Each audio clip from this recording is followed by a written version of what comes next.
Good morning class 10th। शुरू करते हैं आज का क्लास। आज हम लोग डिस्कस करेंगे second phase beginning of extremist national movement. हम लोग ने लास्ट क्लास में डिस्कस किया था first phase of the Indian National Congress का, जहाँ पे Indian National Congress was been divided into two phase, first and second.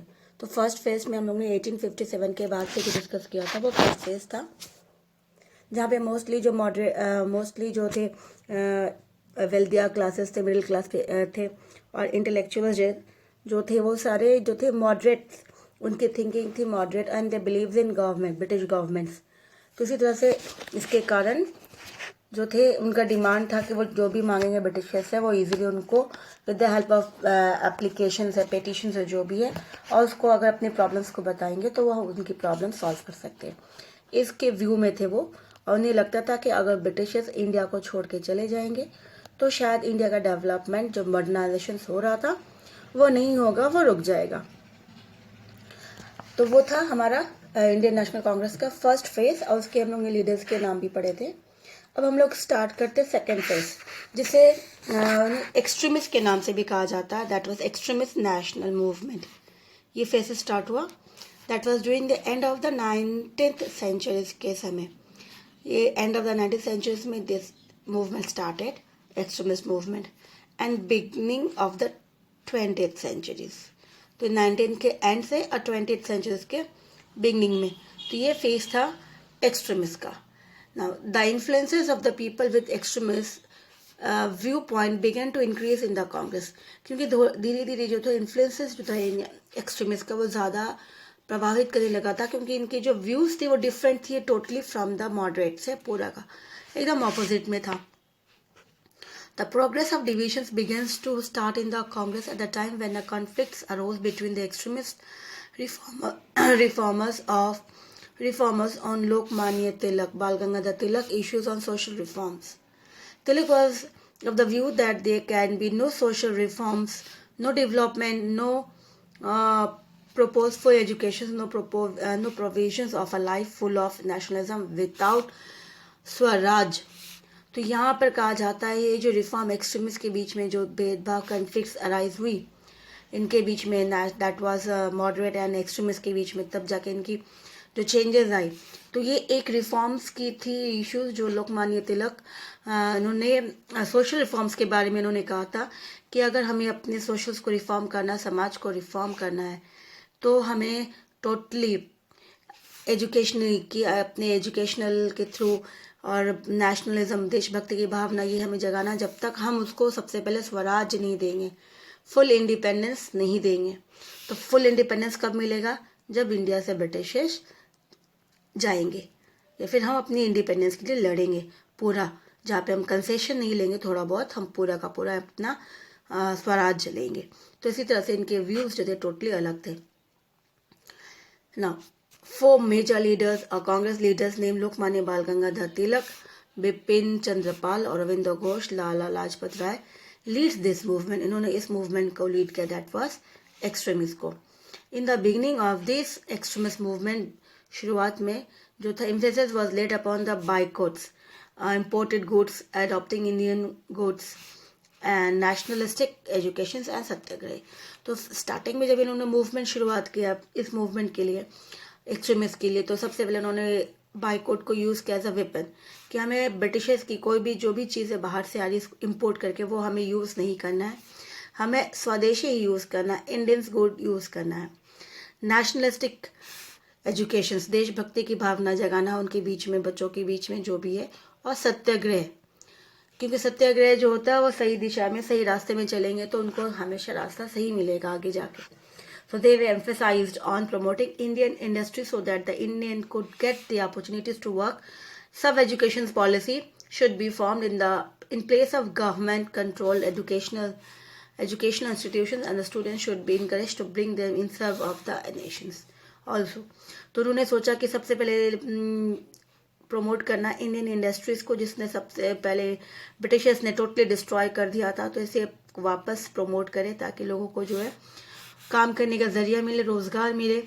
फिर बाद में एजुकेशन पॉलिसी को फॉर्म किया जाएगा जो मोस्टली स्कूल जो है गवर्नमेंट रन कंट्रोल करती है, एजुकेट करती है इंस्टीट्यूट, और स्टूडेंट्स को इनकरेज किया जाए ताकि वो सर्विस में आए और देश की सर्विस में, देश के लिए काम आए। तो ये चीज़ें थी जो उन्होंने स्टार्ट किया एक्सट्रीमिस्ट ने। उसके बाद जब नेक्स्ट आया सेल्फ गवर्नमेंट मूवमेंट में, दैट फ्रॉम 1915 में Mrs Annie Besant, though she was from Iran she came, so she was Irish, लेकिन फिर भी देखा जाए she is not from India, she is outsider. So from 1915 में मिसेस एनी बेसेंट ने declare किया to form the Home Rule League on the model of irish Home Rule League, क्योंकि ये बिलोंग करती थी ईरान से, इसके लिए उसी की जैसा उन्होंने शुरुआत किया self government, that was home rule movement. In 1916 Bal Gangadhar Tilak established his own home rule league in that was Pune. Both the organizations used to work in coordinations. तो उनकी जैसे एक और होम रूल लीग जो था उन्होंने शुरुआत किया था तिलक जी ने, बाल गंगाधर तिलक ने।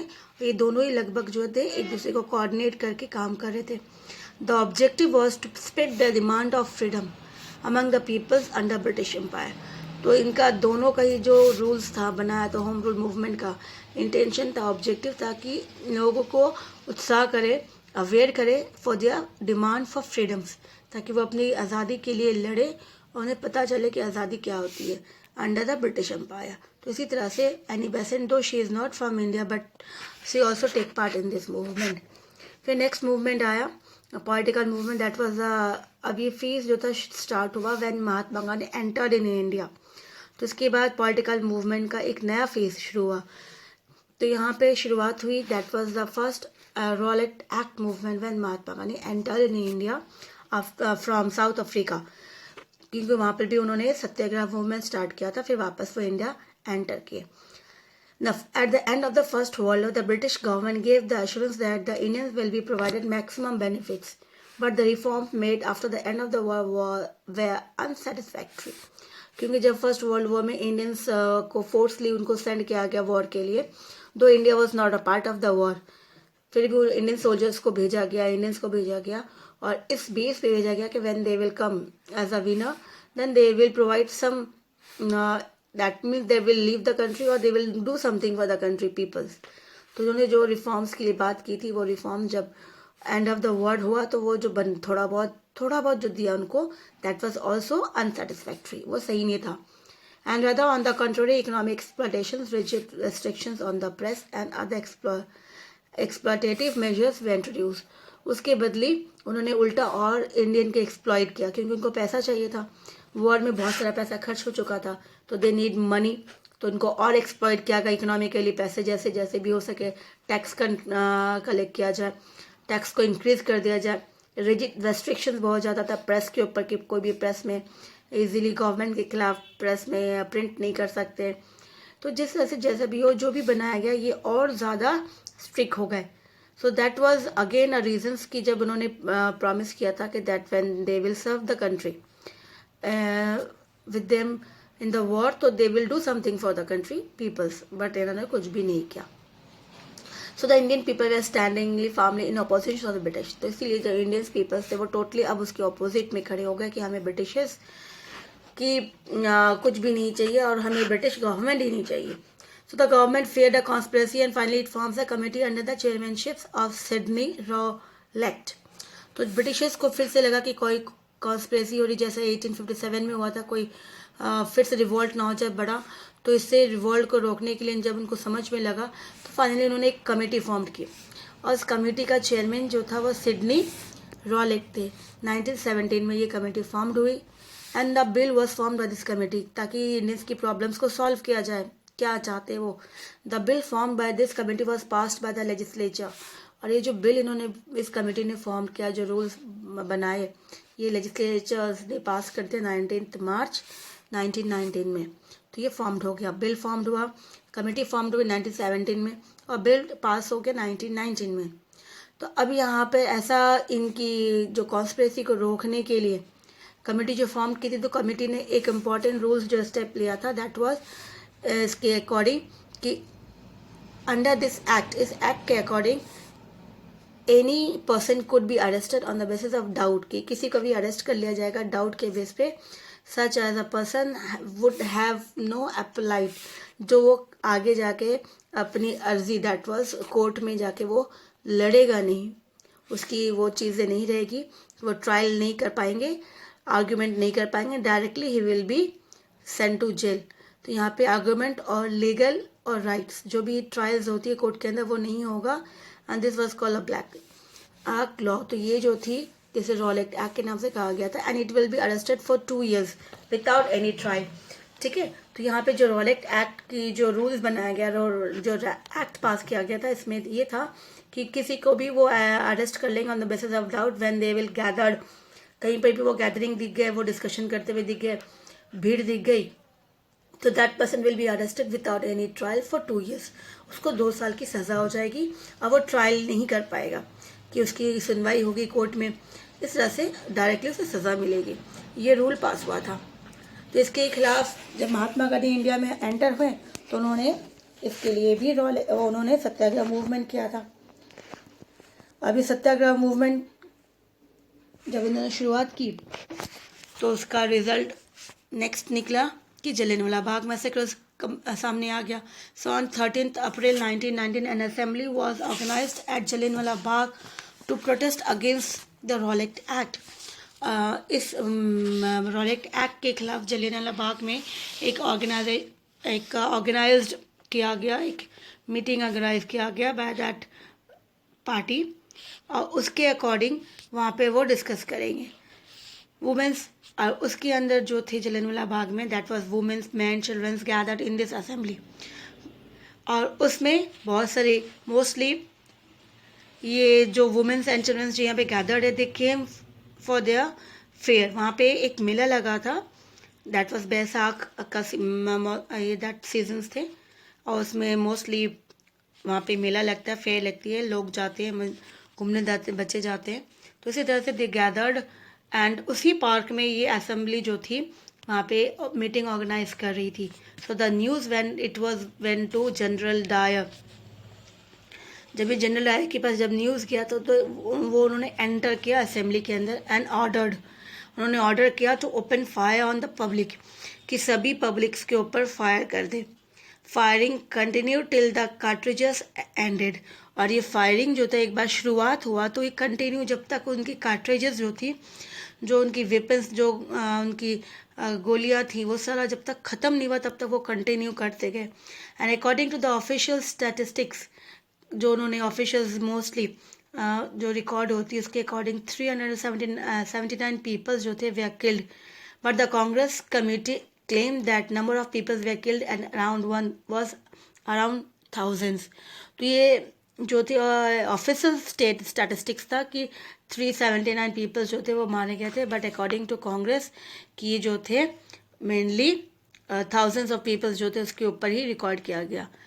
तो ये था जलियांवाला बाग मैसेकर, जिसके कारण रॉलेट एक्ट के कारण ये उनको रोकने के लिए उन्होंने मीटिंग ऑर्गेनाइज की, लेकिन ये एक नया कॉज बन गया।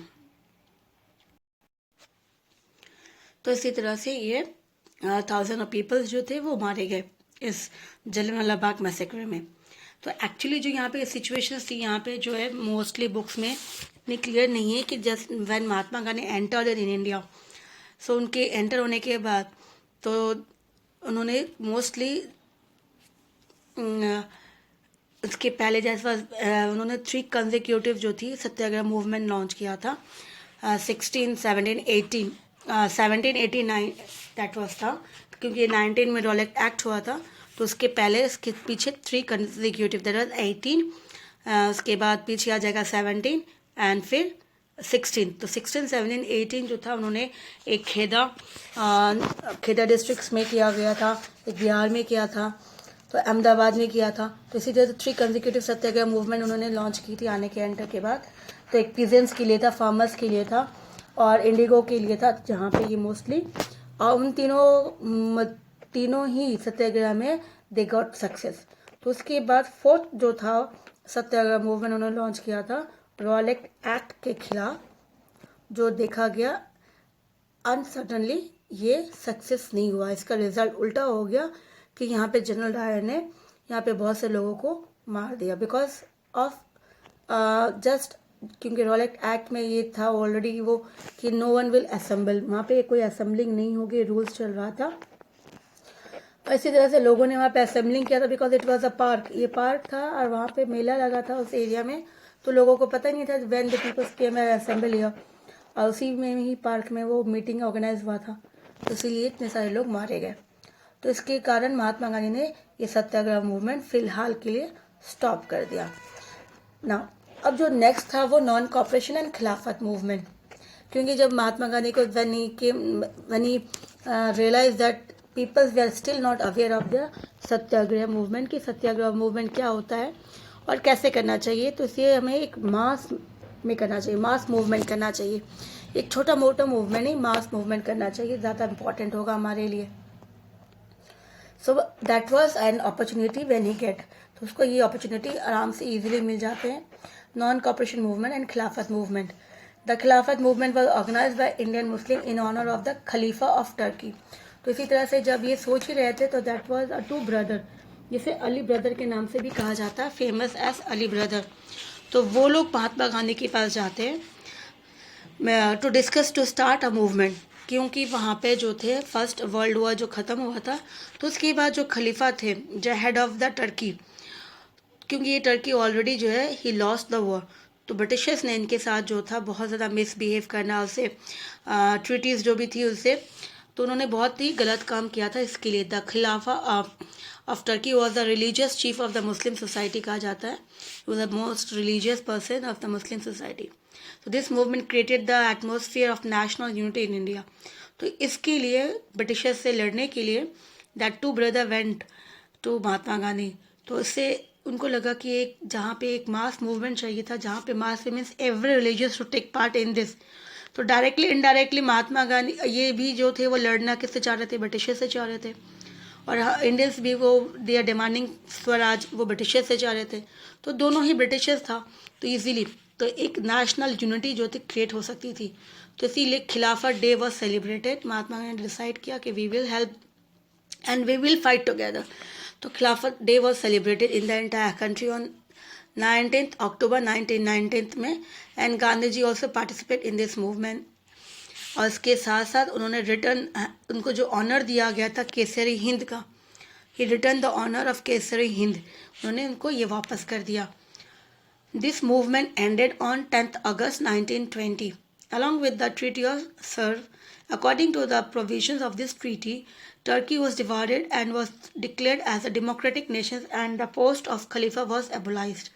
तो इन्होंने जो मूवमेंट किया जिसके कारण रिजल्ट ये निकला कि वो मूवमेंट जो था 10th it was been started, celebrate किया गया था इंडिया में अक्टूबर यहाँ पर, और ये एंड हुआ था that was next year August, 10 August 1920 में। इस मूवमेंट के अकॉर्डिंग एक ट्रीटी फॉर्म्ड हुई थी टर्की के साथ, ब्रिटिश गवर्नमेंट के साथ, जिसके अकॉर्डिंग ट्रीटी जो थी कि टर्की को डिवाइड कर दिया गया और डिक्लेयर किया था एज अ डेमोक्रेटिक नेशंस, और जो खलीफा का पोस्ट था जो कंट्रोल कर रहे थे, पूरा एंटायर पावर उनके हाथ में था, इट वॉज बीन एबोलाइज्ड, और इसी तरह से वो डेमोक्रेटिक कंट्री में चेंज हो गया। तो ये एक मूवमेंट के कारण ही हुआ। उसके बाद नेक्स्ट जो आया, अब उसके साथ क्योंकि खिलाफत movement and constitution movement mostly और सेम, क्योंकि दोनों ही हम लोग लड़ रहे थे, तो इसी तरह से ये नाम अलग अलग कर दिया, क्योंकि थोड़ा सा था कि टर्की के लिए काम करेंगे, बाद में तो इंडियंस अपने स्वराज के लिए लड़ेंगे ही, तो इसी तरह से छोटा सा था खिलाफत मूवमेंट। फिर आता है हमारा नॉन कॉपरेशन मूवमेंट। तो Mahatma Gandhi was deeply pain by the incidents that was such as Rowlatt Act हुआ, जलियनवाला, इसके कारण Jallianwala Bagh massacre took place, Hunter committee report, participation of Turkey, elimination of the post of Khalifa etcetera. ये चीज़ें जो थी वो सचमुच बहुत कुछ रिजल्ट अच्छा नहीं दे रहा था। तो इन 1920 कांग्रेस पास रेजोल्यूशंस, उन्होंने एक रेजोल्यूशन पास किया कि उन्हें कुछ बड़ा करना है, तो non cooperate with the unjust government. तो गवर्नमेंट जो है अपनी मनमानी करे, कुछ भी करे, तो हमें इसके खिलाफ तो आवाज़ उठाना पड़ेगा। तो इसी तरह से under this resolution there was a provisions of resigning from government titles. तो यहाँ पर वापस से कि थोड़ा सा जैसे मिसिंग है कि non cooperation movement was started decided again by Mahatma Gandhi and Khilafat movement, दोनों ही महात्मा गांधी ने डिसाइड किया था with discussion with the Congress, Indian National Congress के साथ। और उसके बाद उन्होंने कहा था that we will start this movement non cooperation. इनको नाम इसलिए रखा गया था, that was again discuss in one of his book. Mahatma Gandhi ने अपने बुक में इसके बारे में रिटन डिस्कस भी किया है कि that when the people came, जैसे हमारे घर पे कोई भी गेस्ट आता है तो हम उनके साथ कॉपरेट करते हैं, उनको हेल्प करते हैं। इसी तरह से ब्रिटिशर्स इंडिया में आए, हमने उनको बहुत सारा कॉपरेट किया, हेल्प किया, और इसी तरह से वो अब जो है अतिथि नहीं बल्कि हमारे घर पे बैठ गए। तो it's better we should stop cooperating with them. तो उसके साथ हम कॉपरेट नहीं करेंगे, उनकी बात नहीं मानेंगे, तो उससे धीरे धीरे वो जो है इंडिया को छोड़ के चले जाएंगे। एंड इसी तरह से उन्होंने 3 फेजेस बनाए थे। तो पहला, दूसरा, तीसरा। तो पहला जो था कि वो बॉयकॉट करेंगे इन जो भी इंडियंस की जॉब्स है, फूड्स है, क्लोथ्स, जो भी गवर्नमेंट्स के मेड गवर्नमेंट है वो सारा जो है वो यूज़ नहीं करेंगे, बाइकआउट करेंगे। फिर स्कूल कॉलेजेस है उनकी सर्विसेज को बाइकआउट कर लेंगे। इस तरह से ये चीज़ें थी फर्स्ट एंड सेकंड। उसके साथ साथ अगर इफ़ इन केस कि अगर हम ये मूवमेंट हार जाते हैं तो there was again a resolution, उन्होंने प्रोविजन बना के रखा था कि we will move to the third. तो third that was the new movement start करेंगे, वो था सिविल डिसओबीडियंस मूवमेंट, अगर हम ये मूवमेंट हार जाते हैं। तो इसी तरह से ये शुरुआत हुई मूवमेंट की और ये स्टार्ट किया गया इस मूवमेंट को। तो यहाँ पे सबसे पहले जहाँ पे इन्होंने पास किया कि कुछ भी जो भी ये रिनाउंस करेंगे वो कुछ नहीं लेंगे, गवर्नमेंट्स के टाइटल्स जो भी दिए, जैसे केसरी हिंद दिया गया था महात्मा गांधी को, उन्होंने उनको वापस कर दिया। गवर्नमेंट्स जॉब से रिज़ाइन करना, गवर्नमेंट्स की पोस्ट थी जो लेजिस्लेचर पार्लियामेंट्स में जो मोस्टली इलेक्शन के थ्रू वो जाने वाले थे, उन्होंने इलेक्शंस को कैंसिल करवाया। एजुकेशन इंस्टीट्यूट्स में जो वर्क कर रहे थे, गुड्स जो इंपोर्ट इंडिया में आ रही थी वो चीज़ें यूज़ नहीं करेंगे, टैक्स पेमेंट नहीं करेंगे। इसी तरह से ये चीज़ें स्टार्ट हुई। So on the contrary people had to kept themself in discipline, national education institution had to establish. तो इसलिए लोगों को अपनी बातों में बना के रखना, डिसिप्लिन दिखलाना है, और लोगों के लिए एक नेशनल इंस्टीट्यूट भी बनाना है ताकि उनकी एजुकेशन के बारे में सोचा जाए। Mutual conflict had to be remove through panchayat. लोगों की जो प्रॉब्लम्स होती है वो अपनी प्रॉब्लम्स खुद ही सॉल्व कर ले पंचायत में जाके, ना कि कोर्ट में जाए। पंचायत में जाके जो क्लोथ्स है वो खुद अपने हाथों से बनाए, ना कि ब्रिटिशर्स के कपड़े पहने। तो ये मूवमेंट इस तरह से स्टार्ट हुआ। So by 1921 around 3000 peoples went into jail under this movement. इतने लोगों को उन्होंने अरेस्ट किया। तो ये मूवमेंट जो था स्टार्ट हुआ, and this was the first time in the history of India when so many peoples participated for the cause of national freedom। और ये देखा गया फर्स्ट टाइम इतने सारे जो थे 30,000 पीपल्स वेयर वेंट टुगेदर और देश के लिए। But when the movement was at the peak, जब ये बहुत एकदम ऊंचाई में पहुंच गया था, दैट वाज February 5, 1922 में, द पुलिस परफॉर्म एट्रोसाइड्स। इनको रोकने के लिए, उनकी शांति भंग करने के लिए, तो इसी तरह से उनको डिस्टर्ब करने के लिए तो उन्होंने क्या किया कि but when the movement was at the peak, तो ये police performs atrocities upon the peaceful march which took place at Chauri Chaura in Gorakhpur. तो उन्होंने यहाँ पर अपनी दिखाने के लिए कि वो सबसे ज़्यादा पावरफुल है, ब्रिटिश के अंदर आते हैं पुलिस, तो वहाँ पे उन्होंने इसके साथ बदतमीजी की Chauri Chaura, that was in Gorakhpur UP में। तो as a result of this the public जो थे वो बहुत ज़्यादा गुस्सा था, क्योंकि they already demonstrated the whole day and at the end of the night when the police perform atrocities up उनके ऊपर। तो इसी तरह से वो बहुत ज़्यादा, तो अपनी जो गुस्सा था उन्होंने क्या किया कि as a result the public put the police station on fire. तो उसके अपने गुस्से को काबू नहीं पाके उन्होंने, सभी लोगों ने जो भी थे वो परफॉर्म कर रहे थे जो अब, तो वो 21 पीपल जो थे पुलिस स्टेशन के अंदर, दे वर किल्ड। वो सिपाही जितने सारे थे, वन इंस्पेक्टर था, ये सारे जो थे जल के मर गए। Noticing the movement transforming into violent one. जब महात्मा गांधी को ये न्यूज़ पता चला और ये डायरेक्टली एक वायलेंट हो गया था, तो गांधी जी ने इस मूवमेंट को कॉल ऑफ कर दिया, बंद करवाया। That was on 12 February 1922। Incident हुआ था और ये 12 फेब को बंद करवाया गया इस मूवमेंट को, call of. The major leader of the country were surprised by this decision taken by Mahatma Gandhi. और इसके जितने सारे लीडर्स थे वो सारे शॉक्ड हो गए कि महात्मा गांधी ने सडनली इसको क्यों बंद करवाया, इस मूवमेंट को, जब ये मूवमेंट इतना अच्छा चल रहा था। क्योंकि महात्मा गांधी नहीं चाहते थे कि कोई भी मूवमेंट हो वो वायलेंट नहीं होना चाहिए था, लेकिन ये वायलेंट, क्योंकि इतने सारे लोग जो थे वो जल के मारे गए। इसमें से Subhash Chandra Bose interpreted this as an extremely painful, कि ये बंद जो किया गया ये अच्छा नहीं हुआ। Motilal Nehru, Chittaranjan Das form the Swaraj party under the banner of the Congress के अंदर में उन्होंने एक अपना खुद का स्वराज पार्टी फॉर्म किया, through which the participants in legislative council, ताकि वो जो थे गवर्नमेंट्स के अंदर ईजिली परफॉर्म कर सके और उनके साथ रह के उनके लिए, हमारे देश के लोगों के लिए काम कर ले, लेकिन उनके लिए प्रॉब्लमेटिक, क्योंकि हमेशा जब वोटिंग होती, प्रॉब्लम डिस्कशन होता, they will be part of that and perform the work of abstracting the functioning of the government, और उसके काम को रोकने के लिए। तो इसी तरह से ये चीज़ें मोस्टली जो अच्छा सा चल रहा था, सडनली एज अ हॉल्ट ये रोकना पड़ा due to Chauri Chaura incident. तो ये था हमारा नॉन कॉपरेशन मूवमेंट। अब हम लोग जो है नेक्स्ट डे डिस्कस करेंगे सिविल, उससे पहले साइमन कमीशंस, तो ये डिस्कस करेंगे नेक्स्ट डे में। ठीक है, थैंक यू।